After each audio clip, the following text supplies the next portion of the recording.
Samantala, isa po sa mga pinakamalaking balita ngayong araw at kapapangyahan ng mga senador na dawit sa pork barrel scam, sasampahan na ng kasong plunder at graft sa Sandigan Bayan.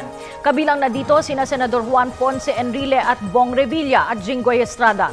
Kasama rin sa pinakakasuhan si Janet Lim Napoles na itinuturong utak ng 10 billion peso pork barrel scam. Ito ay matapos aprobahan ng Ombudsman ang reklamong inihain ng DOJ at NBI laban sa kanila. Narito si Ara Perez para sa ulat. Matapos ang masusi at patas na pagsusuri, katuwang ng sapat na ebidensya, idineklara na ng Office of the Ombudsman na sasampahan na ng mga kasong plunder at graft sina Senador Juan Ponce Enrile, Ramon Bong Revilla, Jinggoy Estrada at maging si Janet Lim Napoles kaugnay ng PDAF scam. Sa presscon ng Office of the Ombudsman ngayong unang araw ng Abril, sinabi ni Assistant Ombudsman Asriman Rafanan na sasampahan din ng kasong plunder ang ilang mga opisyal ng government at non-government organizations na napatunayang may kinalaman sa naturang scam. The Office of the Ombudsman found probable cause to indict Senators Juan Ponce Enrile, Ramon Bong Revilla, Jose Jinggoy Estrada, as well as Janet Lim Napoles, and a number of government employees and non-governmental organization officers with plunder, punishable under Republic Act No. 7080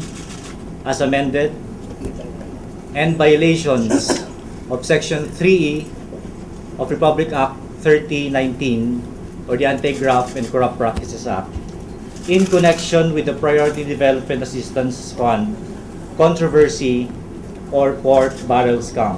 Ayon sa investigasyon, umabot sa 172 million pesos ang ibinulsa ni Enrile mula sa kaban ng bayan, 242 million pesos naman kay Revilla, habang nagkamal naman ng 183 million pesos si Estrada, bukod pa sa kanilang di umano'y paggamit ng PDAF para sa iba't ibang ghost projects.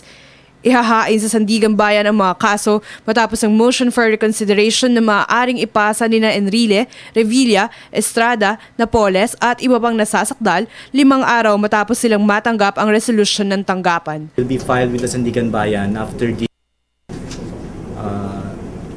resolution of the motions for consideration, if any is filed by the respondents, or after the lapse of the period to file a motion for consideration. If no motion for consideration has been received by the office. They have 5 days from receipt of the resolution to file a motion for reconsideration. Sinabi ni Rafanan na personal na inaprobahan ni Ombudsman Conchita Carpio Morales ang rekomendasyon ng 5-member special panel na siyang nagsiyasat ng inihaing reklamo ng Department of Justice at National Bureau of Investigation. Para sa Telebisyon ng Bayan, Ara Perez.